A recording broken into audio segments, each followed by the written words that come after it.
Bonjour à tous et bienvenue pour cette nouvelle vidéo. On va parler aujourd'hui du Braille Sense 6 Mini et du Braille Sense 6 32.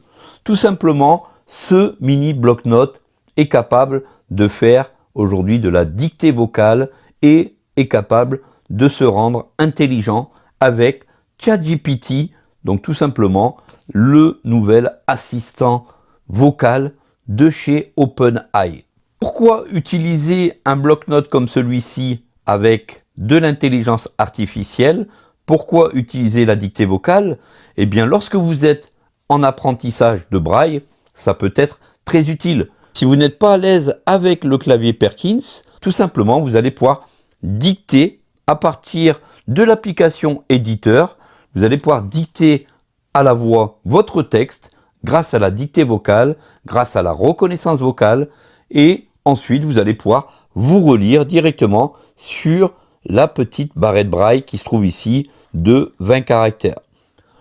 Il existe bien sûr le Braille Sense 6 32, donc vous pouvez choisir entre les deux tailles. Je vous mettrai d'ailleurs tous les liens en description. Donc comment utiliser le Braille Sense 6 en dictée vocale?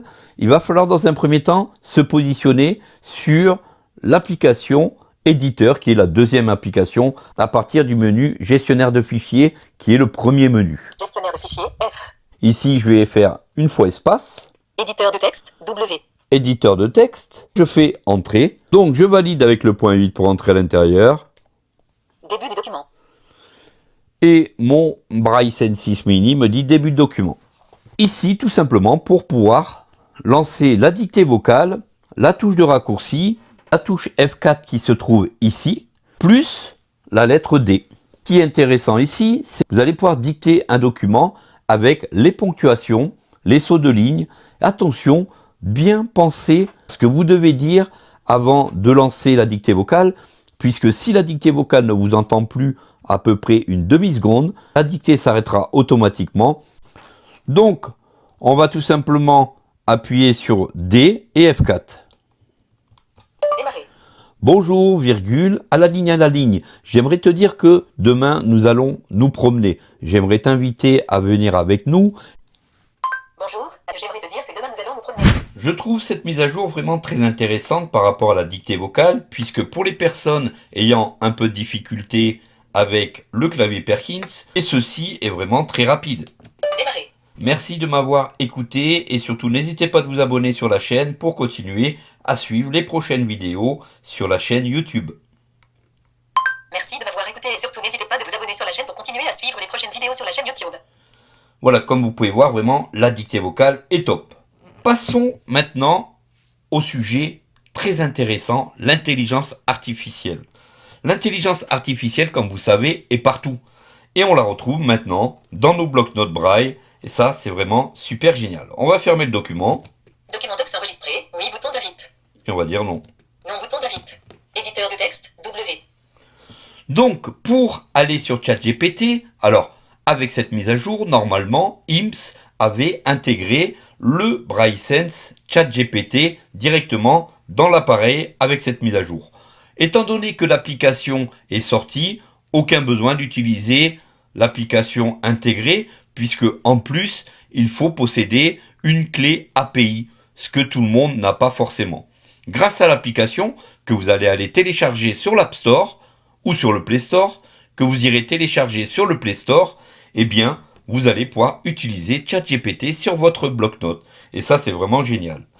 Une fois que vous êtes allé sur le Play Store et téléchargé l'application ChatGPT OpenAI, AI, vous allez tout simplement vous mettre sur le menu principal sur gestionnaire de fichiers.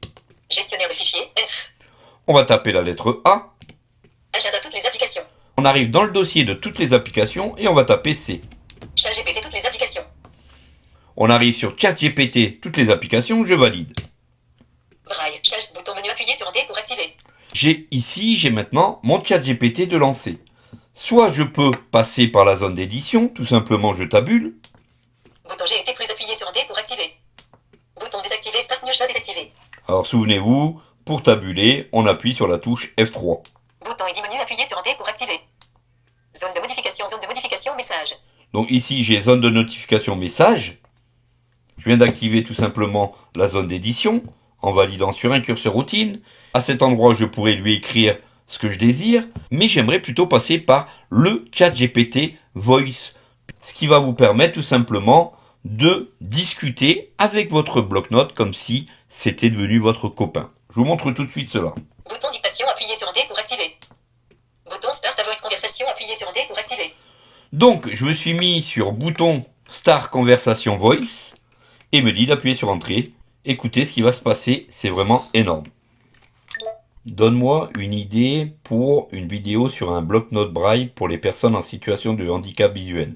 Pourquoi ne pas créer une vidéo qui montre comment utiliser bloc-notes braille avec des adaptations pour les personnes en situation de handicap visuel?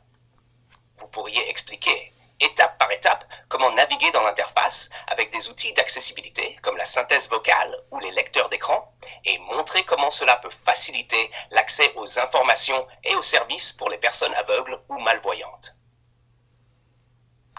Parfait, ça peut être une bonne idée. Au fait, tu sais que moi-même j'étais déficient visuel?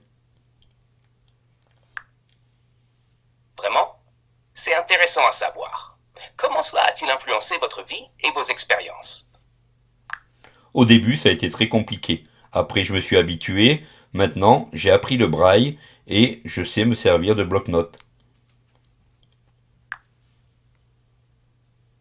C'est impressionnant de voir comment vous avez surmonté les défis et appris de nouvelles compétences, malgré les difficultés initiales. Le braille et les bloc-notes sont des outils formidables qui ouvrent de nombreuses possibilités d'autonomie et d'accessibilité. Avez-vous des conseils pour d'autres personnes en situation similaire? Alors en fait, c'était ma question. Tu vois, actuellement, nous sommes sur une vidéo YouTube et j'aurais voulu te poser la question, que peux-tu donner comme conseil aux personnes qui pourraient perdre la vue par rapport au braille et que donnerais-tu comme conseil pour appréhender le problème? Ah, je vois maintenant. Pour les personnes qui pourraient perdre la vue, apprendre le braille est un excellent moyen de maintenir l'indépendance et l'accès à l'information. Mon conseil serait de ne pas hésiter à demander de l'aide et à s'entourer de personnes et de ressources qui peuvent soutenir l'apprentissage et l'adaptation. Il est également important de rester positif et de se concentrer sur les nouvelles compétences et les possibilités qu'offre l'adaptation à la vie avec une déficience visuelle. Merci pour tes conseils. De rien. Si jamais vous avez besoin de plus de conseils ou de soutien, n'hésitez pas à demander. Bouton End Voice Conversation, appuyez sur D pour activer.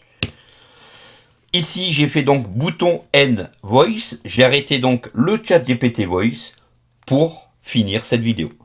Voilà comment utiliser donc le ChatGPT Voice sur votre bloc-notes braille, le Braille Sense 6 Mini. Dites-moi en commentaire ce que vous avez pensé de cette vidéo. Est-ce que vous possédez un Braille Sense 6? Avez-vous déjà installé la toute nouvelle version ChatGPT d'OpenAI sur votre bloc-notes? Et en attendant, merci d'avoir suivi cette vidéo jusqu'au bout et à très vite pour de prochaines astuces. À bientôt pour une prochaine. Salut à tous!